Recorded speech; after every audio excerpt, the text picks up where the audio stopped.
Our last speaker tonight is Lathan Watts, rising star Republican Party of North Texas, who for the last 3 years has provided leadership to reduce the property taxes in the city of Louisville 2 out of 3 years. He spoke last year at our rally and gave a very nice story and a very nice wrap-up to all the other speakers. We thought it appropriate to end up and wind up tonight's rally with a person from Louisville. Anyway, without further ado, Lathan Watts, ladies and gentlemen.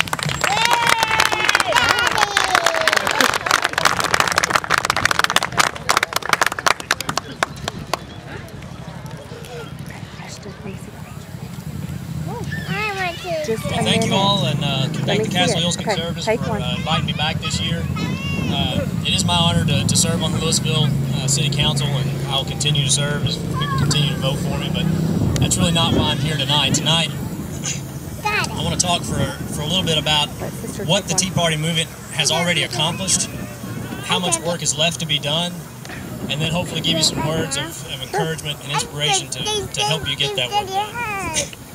So friends, patriots, countrymen, we gather here tonight to renew our commitment to each other and our posterity, to lead our nation out of this dark moment in its history and into the light of a better tomorrow, a better future, grounded in adherence to the principles upon which this country was founded, principles that so many have fought for, bled, and even died for.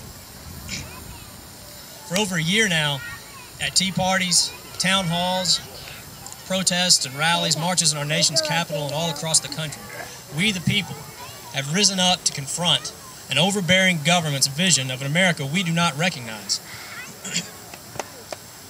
The voice of the American people is once again reverberating through the marble halls of power in Washington, D.C. Those in power have heard your voice, and their response is undeniable.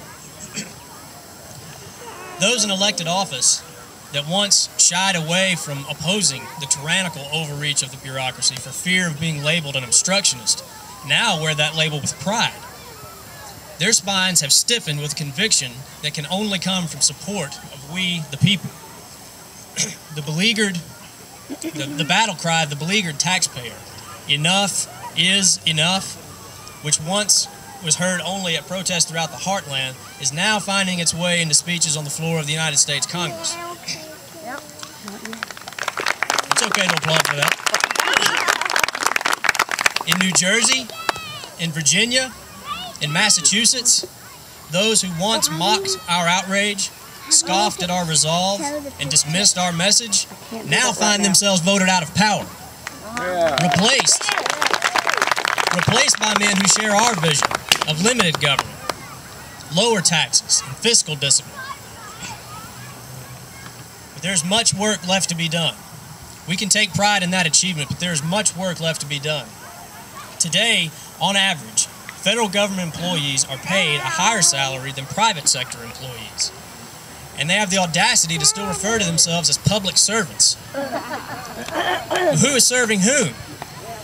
The people in Washington need to be reminded that the federal bureaucrat's paycheck is signed by the American taxpayer. Is it any wonder then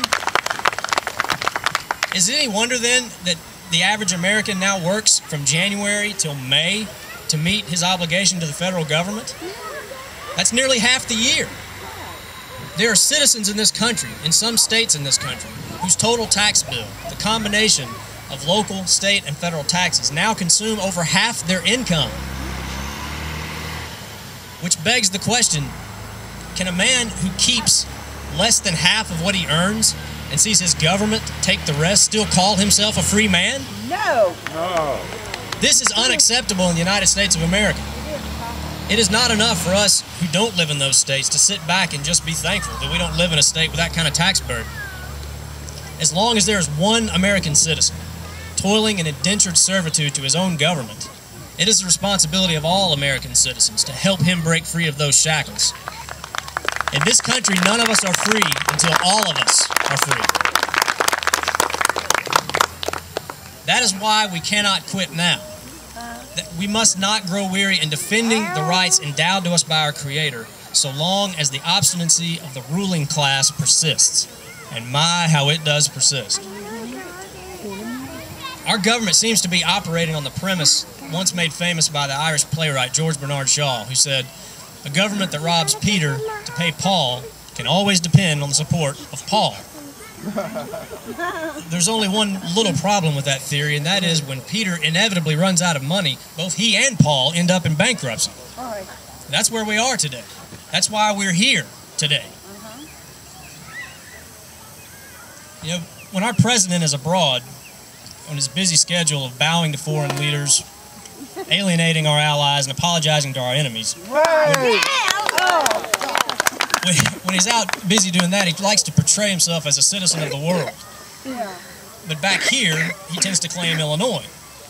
Well, contrary to popular opinion in the press, American history did not start with his inauguration. There was another president from Illinois named Lincoln who said, "Most men will stand up to adversity. To test a man's character, give him power." We gave Barack Obama the most powerful office in the world, and it has mercilessly revealed his character. He and his party have delivered an undeniable response to your message as well. For over a year now, from the very first Tea Parties, our president, his sycophants in Congress, and the press have not been able to conceal their contempt or disdain for Americans like you who dared speak out against their radical agenda. When every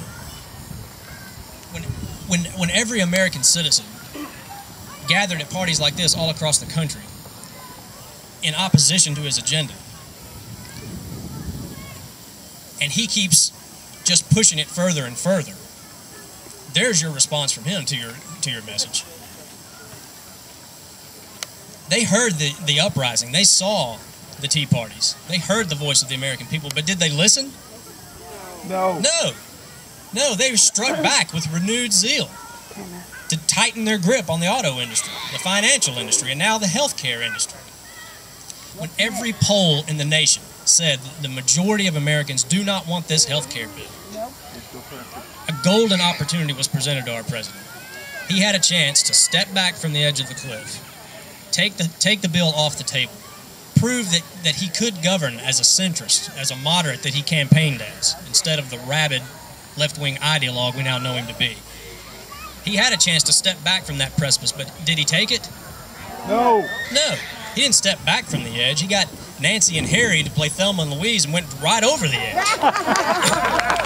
Taking Congress and the American people down with it. We asked for lower taxes. He responded with more taxes. We asked for less spending. He responded with more spending. We asked for lower deficits. He responded with more deficits. We asked for less regulation. He responded with more regulation. You picking up on a trend here? They did this because they thought this would crush your spirit. The opposition, the Tea Party movement, they thought this would break our will. They thought when they rammed that health care bill down our throats that we would give up, shut up, and go away.